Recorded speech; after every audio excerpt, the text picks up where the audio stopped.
It was 3:17 a.m. when they found her. Room 403 Lamplight Motel, a low-slung concrete building on the outskirts of Harrington, Oregon, mostly forgotten by time and frequented by truckers and the lost. Her name was Alice Monroe, 29 schoolteacher, and recently missing for 3 days. A cleaning woman opened the door when the Do Not Disturb sign hung too long. The room smelled of mildew and something far worse. Alice was laid out neatly on the bed, fully clothed arms by her side. Her eyes were closed, but the bruising on her throat told a different story. Detective Lena Ruiz arrived before sunrise. She moved slowly, methodically, her gloved fingers grazing over the chipped nightstand, the ancient TV, the Bible left open to Psalms. No signs of forced entry. No fingerprints but Alice's. No struggle. But her phone wallet and car keys gone. The last person to see her alive was her ex-boyfriend Jordan Teller, a tech consultant with a mild demeanour and clean criminal record. He'd called her 3 days ago, just one call. Closure, he'd claimed when questioned. We hadn't spoken in 6 months. Ruiz pressed harder. Where was he the night she vanished? Jordan didn't blink. I was at the Seaside Inn 4 hours away, business trip, check the logs. And so they did. He had a room key. Surveillance footage showed him arriving just after 7 p.m, laptop bag slung over one shoulder, nodding at the concierge. He ordered dinner at 8:15 club sandwich, no mayo. Receipts matched. Cell phone data pinged towers nearby. Even the time-stamped Wi-Fi login from his room aligned. Every alibi held. But something in Ruiz's gut refused to settle. Too perfect, she muttered to her partner Finn. People make mistakes. This is too orchestrated. Still without evidence, suspicion meant little. Alice's funeral drew a modest crowd. Students brought paper cranes and tulips. Her sister Jenna flew in from Montana and stayed silent through the entire service, her face unreadable. Jordan attended, too lingering near the back sunglasses, hiding whatever emotion might have flickered through his eyes. He didn't cry, Jenna later told Ruiz. Doesn't mean he killed her, Ruiz replied. But then came the anomaly. It was a parking ticket, issued at 9:42 p.m. on the night Alice went missing. Location a quiet street just a block from her apartment. The car a silver Subaru registered to Jordan Teller. Ruiz stared at the printout lips tightening. He was supposed to be 4 hours away. They pulled the hotel surveillance again. Yes, he entered at 7:03. But there was no footage of him past 8:30. Not in the hall, not in the lobby. No footage of him ever returning to his room. The night shift desk clerk finally admitted under pressure that he'd seen Jordan leave through the back exit around 8:40. Said he thought nothing of it. Some guests go for a walk or smoke, he shrugged. Except Jordan hadn't gone for a walk. He had driven to Harrington. When confronted with the parking ticket, Jordan didn't flinch. Must have been someone else driving my car, he said calmly. My spare key's missing. Maybe stolen. Then why didn't you report it stolen, Ruiz asked. He shrugged again. Didn't realise it was gone. That was the first lie. But it wouldn't be the last. 2 days later, a waitress from a roadside diner called in. I saw that guy, she said, referring to the photo Ruiz had pushed through local news. Night Alice disappeared. He came in past midnight, sat in the corner, paid cash, had this weird look, like he was rehearsing something. They pulled security footage. It was grainy. But there he was, Jordan Teller, hoodie up, alone, eating scrambled eggs. The timestamp 12:06 a.m. The diner was 10 minutes from the Lamplight Motel. Ruiz returned to Jordan's apartment with a warrant. Inside things were tidy, too tidy. Drawers perfectly arranged, no clutter, no mess. The only off-note, a journal half buried in the bedroom closet. They flipped it open. It wasn't a diary. Not exactly. It was a collection of lists. What to say if asked. How to appear shocked. Words people trust, devastated, confused, broken. And one page circled in red, if she says no, make it quick. Regret is worse than grief. Ruiz's breath caught. She glanced at Finn. We have our premeditation, he whispered. But before they could arrest him, Jordan was gone. Disappeared overnight, left his phone behind. Wallet too. The last thing he touched. A printed copy of Alice's obituary. And a single note scrawled in pencil. You got it wrong. Ask her sister. That was when everything broke open. Jenna Monroe answered the door barefoot, her eyes ringed with exhaustion. Rain fell behind her like a curtain, washing Harrington's sidewalks into blurs of grey. Detective Ruiz stood at the threshold, badge in hand, heart thrumming like a distant drumbeat. We need to talk, Ruiz said quietly. Jenna hesitated, then nodded. Inside the apartment was cluttered in the way grief always is. Half-unpacked boxes, sympathy cards slumped on counters, a pot of tea long gone cold. Jenna moved through the space like a ghost, shoulders hunched as if bracing for something worse than death. Ruiz didn't waste time. "Jordan's gone." Jenna blinked. "Gone?" "He vanished last night, left a note."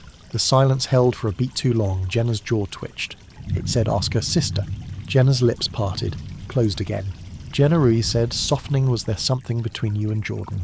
Jenna flinched, then slowly she nodded. "Once. Just once. A year ago. Alice never knew." Ruiz held her breath. "He told me he'd broken up with her. I was drunk. Stupid. It didn't mean anything. But later he threatened me." "What kind of threats?" "He said if I told anyone he'd make it look like I came onto him. That I was unstable. That no one would believe me. I believed him." Ruiz's voice was low. Did Alice ever find out? "I don't think so.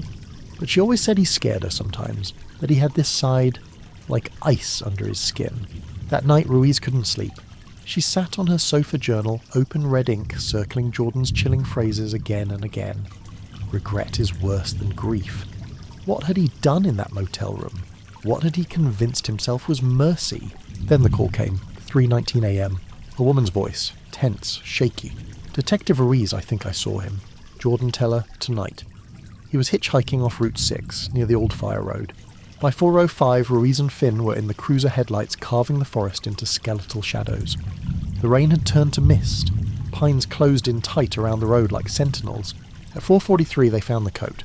Crimson-lined, half buried in mud. Ruiz recognized it immediately from the hotel footage. No blood, no body, but inside the coat's pocket a burner phone, recently wiped. Finn turned it over, frowning. "You thinking what I'm thinking?" Ruiz nodded. He's still talking to someone. They bagged it and brought it back to the lab. 3 texts remained in the cache, erased but recoverable. "Done. She's quiet now. Too many eyes. Leaving town. If this falls apart, you're going down with me." Ruiz stared at the screen, stomach coiling. This wasn't just about Jordan. There was someone else. An accomplice. Or worse, an instigator. She pulled every phone record from Jordan's past 6 months. Every message. Every number. One caught her eye. A prepaid number with no name. Dozens of calls between him and this mystery contact in the weeks before Alice died. Last number dialed same burner phone. The trail led to a name. Elliot Graves, age 41. Once a professor of behavioral psychology, fired from Oregon State for inappropriate conduct and manipulative experiments on students. 2 years ago, he'd vanished into private consulting, emotion coaching, for high-functioning sociopaths. His online clients, anonymous, confidential. Jordan had been one of them. It got darker. One of Graves' leaked lecture notes surfaced online, dated 8 months prior. Alibis are not about truth, they're about story. You don't need innocence. You need narrative consistency, and a backup plan if the emotion leaks. Ruiz stood at the whiteboard in her office, crime scene photos and timelines spider-webbing around Jordan's name. But now another thread extended Graves. The puppeteer behind the curtain. What had started as a lover's obsession was unravelling into something colder, more calculated. Then the motel clerk called, shaking. "You told me to let you know if anything weird showed up." "Well, someone left something in room 403, just now. Slipped it under the door. I didn't see who." Ruiz and Finn arrived 10 minutes later.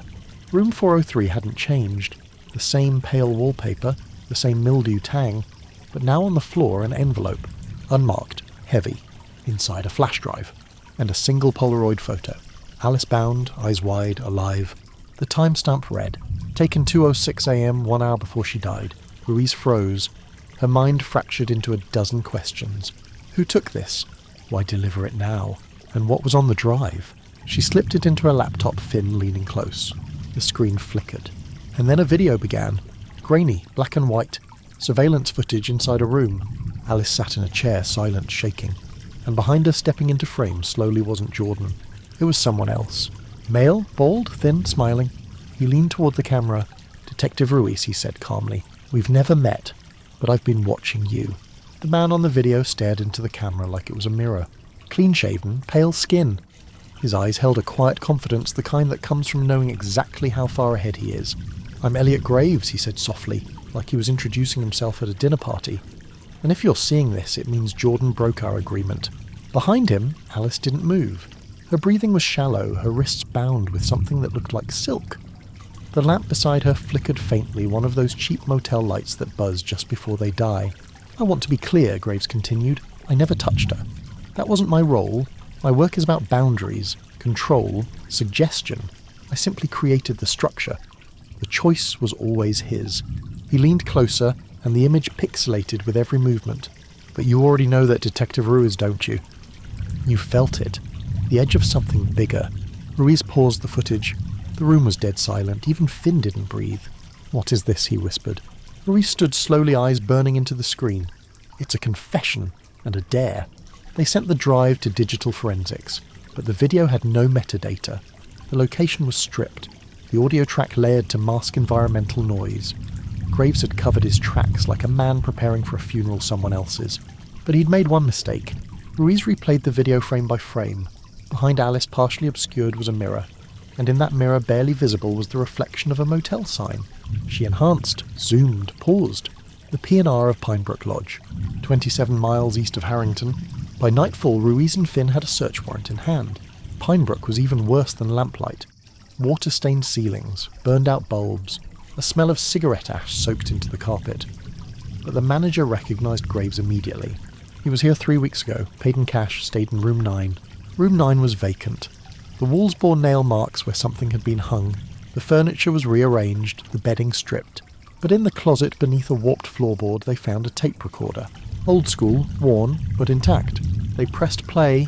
First came the silence. Then a voice, Jordan's, shaky, breathless. I don't want to do this. You agreed, Graves answered. Calm, like a therapist. She begged me Elliot. She said she'd get help. Regret is a liar, Jordan. Remember what we rehearsed. Silence. Then a broken whisper. She looked at me like she knew I was already gone. The tape ended. Finn stared at the recorder like it might start speaking again. He didn't just manipulate Jordan. He choreographed the murder. Ruiz nodded slowly. This wasn't a crime of passion, it was a test. They widened the search. 3 other unsolved disappearances in Oregon over the last 5 years, all involved women found bound staged and left in motel rooms.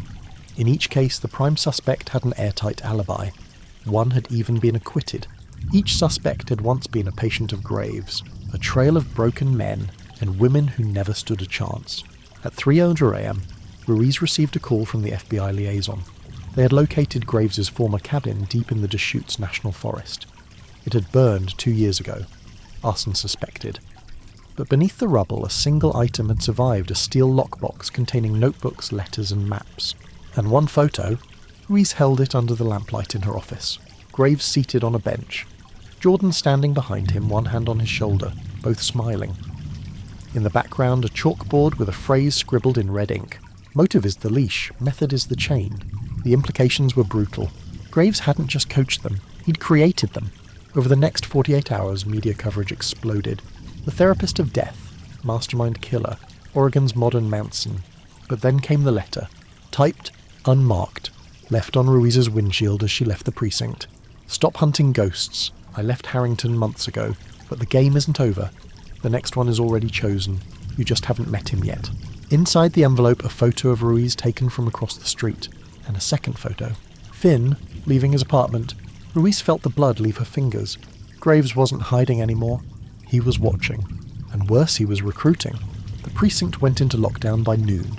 Internal affairs swept the building for bugs. Digital forensics scoured every system for breaches. Detective Ruiz stood in the middle of the chaos, her heart pacing like an animal trapped in a cage. Graves had been close, closer than anyone expected. The photos were too recent, the angles too intimate. Finn in his front yard watering his dying hydrangeas. Ruiz leaving her sister's house late at night, coat draped over one arm. These weren't pulled from public spaces or scraped online. They'd been taken within days. Someone had eyes on them. The question wasn't just how, it was who. Ruiz called Finn into the briefing room, closed the door, watched him carefully. He looked tired, haunted maybe, but not scared. Did you know you were being watched, she asked. He blinked. No. Should I? She slid the photo across the table. The image of his front porch, his dog, his shadow through the window. His eyes darkened. That's my neighbour's window. Nobody should be standing there. Ruiz nodded slowly. Start thinking about who's been watching you. Friends, neighbours, anyone who asked questions. She left him with the photo and walked down the corridor. And then she remembered something subtle. The waitress. the one who'd recognised Jordan at the diner. She'd said he had a weird look, like he was rehearsing. That word again, rehearsing. Not panicking, not nervous, practicing. Back at her desk, Ruiz pulled the motel security footage again. This time she didn't watch Jordan. She watched everyone else. Frame by frame, that's when she saw him. At the edge of the shot, brief, blurry, a man in a tan coat seated in the motel lobby, unmoving, just watching the hallway. He wasn't on the guest list, no name, no ID, but he appeared in 2 more clips, one outside room 403, another at the vending machine, always in the background, always near Jordan, and then something darker. In one of the clips he held a phone up not to his ear but sideways. Recording, rehearsing. Ruiz sent the image to facial recognition. 4 hours later the system pinged. Name Arthur Pritchard. Age 37, occupation unknown, previous occupation actor. Local theatre, known for playing victims in mock crime training videos. Connection to Elliot Graves listed as a guest speaker at Graves's Criminal Empathy Symposium 2019. She printed his file, 5 pages of faded stage credits and rehab stints. And one note from a probation officer in 2020, Pritchard exhibits severe detachment from real-world consequences. Describes emotional events as scenes and people as roles. May be vulnerable to manipulation. Ruiz knew the type, performers, empty vessels waiting for direction. Graves hadn't just coached men like Jordan, he'd cast them. She and Finn drove out to the last known address on Pritchard's file, an old farmhouse 30 miles west. Wind howled across the fields as they pulled up the gravel driveway. The barn was collapsed, the house silent. The front door was unlocked. Inside it was as if someone had staged a set and then abandoned it. Polaroids on the wall, Jordan, Alice, even Jenna photos taken from a distance like crime scene blocking, tape-marked spots on the floor, XS in blue chalk, a closet filled with costumes, coats, wigs, glasses, all catalogued. And then Ruiz opened a drawer in the kitchen. Inside was a photo, a familiar one. Her, younger, 25 maybe, holding her badge for the first time, smiling. Finn stepped behind her, his voice low. This guy's not just following Graves. No, Ruiz whispered, he's trying to be him. They found the real-time monitor in the back room. A wall of screens all patched into traffic cameras and unsecured webcams. One screen showed the Harrington precinct parking lot. Another showed Finn's front porch. And then one showed Ruiz's living room. Ruiz stumbled back, her throat went dry. How the hell did he? She didn't finish. Because that's when the audio feed kicked on. A soft humming, a tune, familiar but wrong. A voice followed. You're too close, Lena. He said you'd be the one to figure it out, but you were never supposed to see the ending. The feed cut to black. Ruiz stared at the screen. Then her phone buzzed. One message. No number. Just 5 words. He's already chosen the next. Finn leaned over her shoulder. The message kept typing as they watched. It's someone you trust. The message blinked like a heartbeat. It's someone you trust. Ruiz stared at the screen as her pulse quickened. In that moment the air in the surveillance room grew thin like the walls were collapsing inward. She glanced sideways at Finn, her partner of nearly a decade. His jaw was tight, his fists clenched. He'd read it too. Neither of them spoke. Not yet. Not here. They swept the farmhouse with forensics combing through every room. The entire place was a shrine to manipulation. Pritchard had storyboards of scenes, real scenes, drawn in charcoal and ink. Victims posed like actors. Alice, Jordan, even Jenna. One image showed a woman Ruiz didn't recognise, laid out in the same careful position as Alice had been in room 403. Her name scribbled below in red. Miriam Teller, Jordan's mother. Deceased. Official cause overdose. Case closed 6 years ago. Ruiz called dispatch. Pull up Miriam Teller's file and send a team to cross-reference her death with anyone connected to Elliot Graves. Then quietly to Finn. He's been doing this longer than we thought. As they drove back to Harrington, the sky opened up. Rain lashed the windshield relentless and cold. Ruiz kept her eyes on the road, but her mind was spiralling. Someone you trust. Graves had always played a long game. Emotional choreography. He didn't kill with weapons, he killed with access. He got inside your life. He didn't just recruit followers. He built doubles. Back at the precinct, Ruiz isolated herself in the evidence room. She pulled every video they had of Jordan over the last year. Then footage of Pritchard. She studied their gestures, speech patterns, posture, and something began to twist in her chest. Pritchard wasn't following Jordan. He was studying him, learning to walk like him, talk like him, down to the nervous shoulder tick and the exact angle of the head tilt. He wasn't just acting, he was replacing. Her phone buzzed. Voicemail from the diner waitress. "Hi, detective." I remembered something. The night Jordan came in, well, the man who looked like Jordan, he didn't know how to pay. He stared at the register like it confused him. Said something strange. He said, "What's the line again?" Thought it was a joke, but maybe not. Ruiz played the message twice, then a third time. She turned to Finn. I don't think the man in the diner was Jordan. Finn's brows pulled tight. Then who? She stared at the wall of faces: Jordan, Graves, Pritchard, the echo chamber of identity. "I think we've been looking at it backwards," she said. "Jordan didn't kill Alice," she whispered. He was the test subject. Pritchard shadowed him for months, took over his routines, slipped into his life, made it seem like Jordan was always there even when he wasn't. Finn's voice was low. "You think they swapped him out?" Ruiz nodded, just long enough to make the alibi work. She turned to the drawer where she'd filed the tape recorder from room 9, replayed the final lines. She looked at me like she knew I was already gone. Ruiz had dismissed the phrase as metaphor, but now it sounded like a plea. That night she revisited the motel crime scene again, alone. Room 403. The bed had been stripped, the crime scene tape gone, but the room still hummed with memory, the kind of silence that sticks to your skin. She stood in the centre, listened. Imagined how Graves would have set the stage, how Pritchard would have spoken, how Jordan, if he was even there, had watched it unfold like a dream. Then her phone vibrated. Private number. A voice came through, calm, familiar. Not Graves, not Pritchard. Jenna Monroe. Her voice was brittle. "Detective, I need to talk to you. I think I remember something from the funeral." Ruiz's pulse skipped. "What is it, Jenna?" "I saw him. Not Jordan, but someone wearing Jordan's jacket. His voice was off. His smile, it was too straight. Too rehearsed." Ruiz froze. "Why didn't you say anything? I thought I was imagining it. But now I keep dreaming about it." His hand. He had a scar. Jordan didn't have a scar. Ruiz sat down slowly. Where was the scar? Left wrist, thin, like from a burn. Ruiz's eyes snapped to the photo of Arthur Pritchard. Booking file, 2016.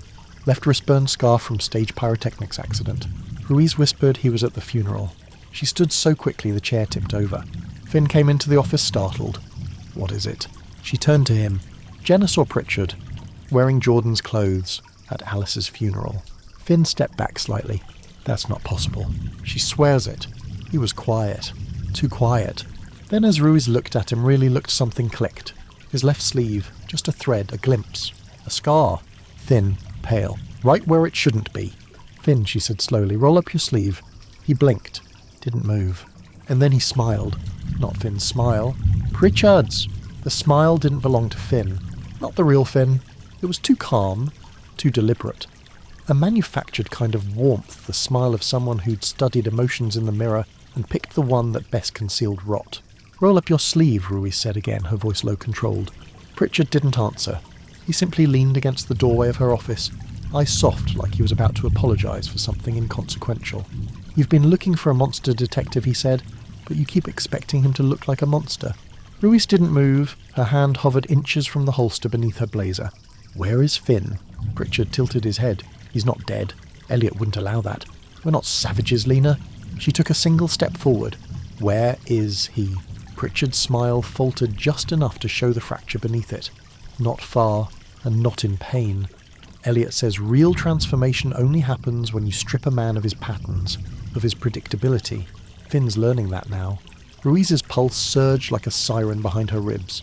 The man standing before her had sat across from her for weeks, laughing, drinking coffee, debating evidence. He had walked through crime scenes beside her. He'd looked her in the eye, and she hadn't seen it. "You took his place." "I became him," Pritchard said softly. "That's the difference." He took a step into the office. Ruiz's fingers tightened around the grip of her weapon. "Elliot doesn't need an army. He just needs a few of us to listen, to believe there's a better way to survive." Pritchard's gaze was almost gentle. "I didn't kill Alice," he added. "I wanted to. I was supposed to. But when the moment came, I choked. Jordan had to finish it." Ruiz's blood ran cold. Jordan was there. Pritchard nodded. That was the test. Could he kill for real after rehearsing it for months? Could he step outside the simulation and enter the event? Ruiz's voice dropped to a whisper. And did he? Pritchard's silence said everything. She pulled her weapon. "Get on the floor, now." He didn't resist. Didn't run. just knelt slowly, deliberately folding his hands behind his head like he was finishing a performance. The precinct erupted around them, officers swarming the corridor as Ruiz called it in. But as they cuffed him, Pritchard turned his head and whispered, "He's going to show you the end, and when he does, you'll understand why we do this." Ruiz wanted to scream, to claw the truth out of him, but Pritchard had become an echo now, just another replica of a replica. The real puppet master was still out there pulling strings with surgical precision. They booked him and locked him down under maximum security. He didn't ask for a lawyer, didn't speak again. Not until midnight. That's when Ruiz received the call. Prison staff had found Pritchard in his cell, dead. No wounds, no blood, no sign of struggle. Just a single syringe beside his body, and a note pinned to his chest. One line typed, "We end as we begin with trust." Beneath it, a Polaroid. Finn, alive, but bound to a chair, eyes wide with terror in a room Ruiz had never seen before. And behind him, out of focus but unmistakable, stood a tall figure in a black coat. Face hidden, but in his hand, a page torn from Ruiz's own field notebook. Her handwriting. Her case notes. The signature at the bottom. Detective Lena Ruiz. The photo was grainy like an old nightmare. Finn bound to a chair, duct tape across his chest and ankles, head tilted, not unconscious but barely. And behind him, a man blurred by distance and low light, one hand gripping a page Ruiz recognized immediately. Her notes from the Monroe case. Line by line. Thoughts she'd scrawled in margin corners after long nights of doubt. But what froze her wasn't the signature. It was the fact that it had been removed from her locked drawer. Someone had been in her home. She pressed the photo against the evidence board with shaking hands. Officers stood silent around her, exchanging looks of unease. The precinct buzzed like a hive on fire, but inside Ruiz's head there was only the sound of slow breathing. Hers controlled thin, as if oxygen now had to be earned. Graves wasn't just taunting her. He was drawing her in. Forensics swept Pritchard's prison cell. The syringe contained phenobarbital injected subcutaneously. The tape it came with bore no prints, no DNA, no traceable signature of how it got past 2 locked doors and 2 different guards. He died exactly at midnight, the prison warden said, pale with shock, as if he knew. The note, the photo, the method, it wasn't just death, it was message. Graves was sending a performance. Ruiz called in a full psychological profile on Elliot Graves. The old files were incomplete, but what they held painted a chilling outline. Background former behavioral psychologist expelled from Stanford's postdoc program for using experimental scripts on vulnerable patients. Philosophy crimes, theatre of control, claimed morality was a construct useful for amateur minds. Notable quote from a leaked lecture. "Real predators don't take lives, they take truth. That's what makes a story stick, not blood, but betrayal." That night, Ruiz returned home to find her front door slightly ajar. She drew her weapon immediately. The air inside was still, nothing broken, no drawers open, no lights on. But in the centre of her kitchen table was a small object. A white theatre mask. Neutral face, no smile, no scowl. Just empty. Inside it, a flash drive. Ruiz took it to the station before even breathing near it. When she played the contents, her stomach turned to glass. It wasn't a speech, it wasn't a manifesto. It was rehearsal footage. Not of Jordan, not of Pritchard. Of Finn. Bound, gagged, coached. Graves standing off camera instructing him. "Now tell her you're fine. Smile just enough, don't overact. Say, 'I'm okay, Lena, he's not hurting me.'" Again, but mean it. The real Finn trying to mimic control, trying to keep composure. Over and over, until finally a cracked whisper. "Please, stop filming this." Cut to black. Ruiz's knees gave slightly as the silence descended. She could hear her own pulse again. He was alive. He was fighting, and Graves wanted her to know it. That's when the phone rang. Blocked number. Ruiz answered without hesitation. A voicemail, smooth strange, filtered through. "Detective Ruiz, you have questions. I admire that, but you're asking them in the wrong places." She kept her voice flat. "Where is Finn?" "Safe, for now." "What do you want?" "I want you to see." A pause. "Tomorrow morning, go to the place where Alice died. Come alone. Bring no weapon. Bring no badge. Bring regret if you still have any." The line went dead. Ruiz sat in her chair, staring at nothing. And then she whispered almost to herself. He's not testing Finn anymore. Finn wasn't the subject now. She was. The next morning, just before sunrise, Ruiz pulled into the gravel lot behind the Lamplight Motel. Room 403 loomed like a wound. The door stood slightly ajar. She stepped out. No gun, no backup. Just a recorder in her pocket and her badge left behind. Inside the room was staged. Not as a crime scene, but as a set. Lights, A single camera, and in the centre a wooden chair. A script sat on the bed. Ruiz picked it up. Title Confession, Scene 1. Character Detective Lena Ruiz, Objective Redemption Lines. I thought I was solving something, but I was feeding it. I never saw what he was turning me into, and now I don't know whose story this really is. Behind her the camera clicked on. Red light blinking. Recording. And from the hallway a slow voice echoed. "Take your seat, detective." The voice drifted in like smoke, unhurried, almost amused. "Take your seat, detective." Ruiz didn't move. The script in her hand trembled slightly. The paper was heavy, expensive, like something printed for theatre, not confession. Every line was crafted, every word intentional. It wasn't meant to tell her story. It was meant to rewrite it. She turned slowly toward the voice. Elliot Graves stood just inside the doorway. Same black coat, same thin frame. His face was older than the photos lined by time, by ego, by detachment. He wasn't armed. His hands were folded in front of him like a priest delivering a sermon. Ruiz didn't flinch. "Where is Finn?" Graves stepped forward, ignoring the question. "You always saw yourself as the anchor," he said softly. "The one holding chaos at bay. But that's the problem with anchors. Detective, they drown when the tide rises." Ruiz's eyes narrowed. "You built all this for what, a performance?" "No," he said, for honesty. He gestured to the camera. "You've built your career chasing truth in shadows, but this..." He touched the script gently. "This is the real work. To strip yourself down. To say on record that the system didn't fail." He paused. "You did." Ruiz clenched her jaw. "You drugged Jordan, broke him, turned him into your weapon." Graves raised an eyebrow. "Jordan was voluntary. That's what scares you most, isn't it? He wasn't kidnapped. He wasn't forced. He came to me. He asked me to help him stop feeling. You exploited him." I listened. His voice hardened. "Your world is built on pretending people like Jordan don't exist. Quiet men. Shaky hands. Repressed rage.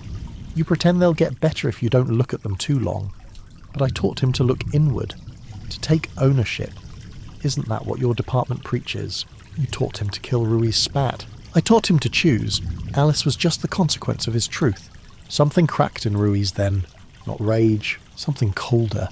She stepped toward him. "Then you won't mind if I make a choice too."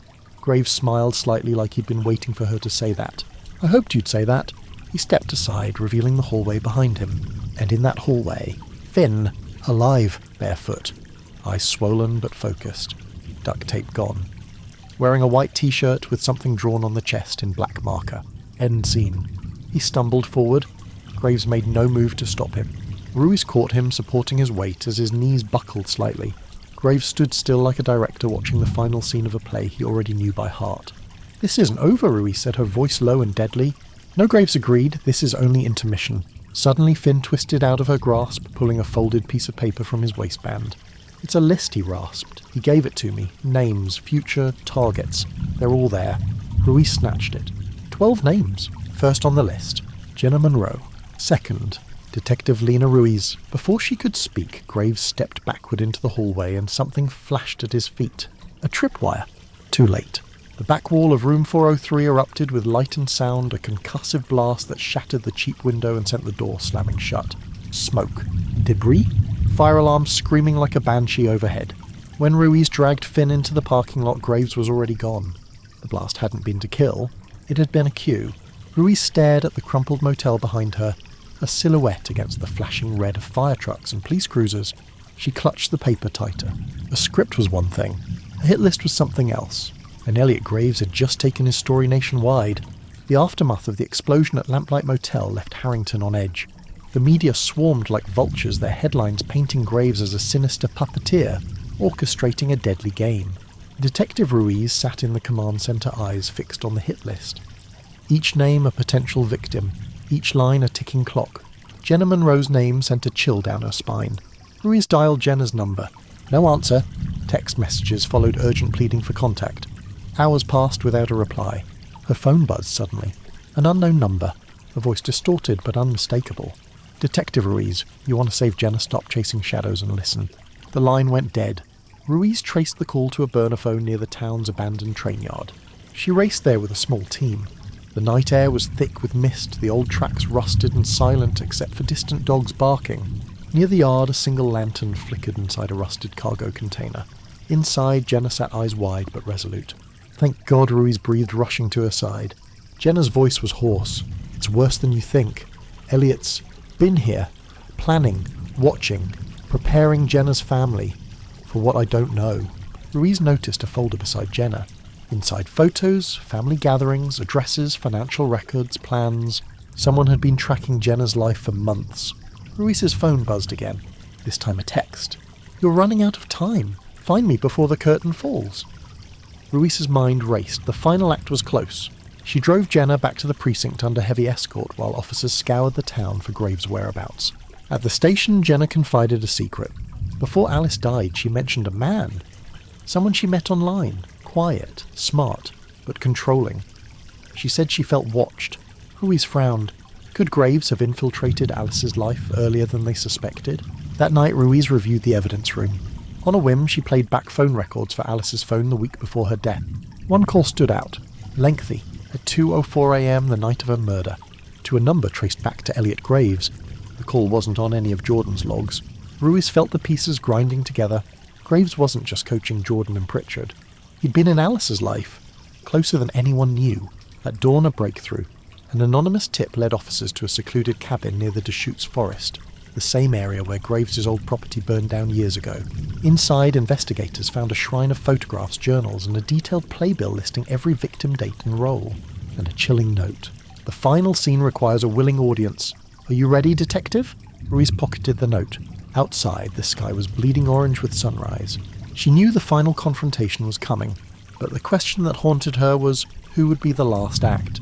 Ruiz stood before the charred remains of the cabin, the morning sun casting long shadows across the ash-covered earth. The silence was a heavy weight pressing down like a final breath before the last act. She clutched the note tighter, its words a sinister challenge echoing in her mind. The final scene requires a willing audience. Inside the cabin, amid the blackened timbers and broken glass, she found a recorder. She pressed play. Graves' voice filled the room, calm and haunting. Detective Ruiz, if you're hearing this, you have come too far. The truth is a fragile thing and you have shattered it with your pursuit. But there is still time for redemption. Time to end the story on your terms. The door behind her creaked. She whirled around to see Jenna Monroe, frail but determined, stepping into the clearing. Jenna, Ruiz said softly, relief washing over her. Jenna shook her head. It's not over, Lena. Graves said the final scene involves both of us. He never wanted just one star. Suddenly a figure emerged from the tree line, Finn. His eyes were clear now, the terror replaced by a quiet strength. Ruiz ran to him. I'm here, he whispered. Graves's plan was unravelling, but the damage was real. Lives fractured, trust broken. But justice would be theirs. The police secured the perimeter as search teams fanned out, determined to find Elliot Graves. Weeks later, with the full force of the law behind her, Ruiz helped piece together the shattered lives Graves had touched. Jordan Teller was found alive, a shadow of himself, but ready to face his past. Jenna and Finn began healing in their own ways, scars fading, but memories forever etched.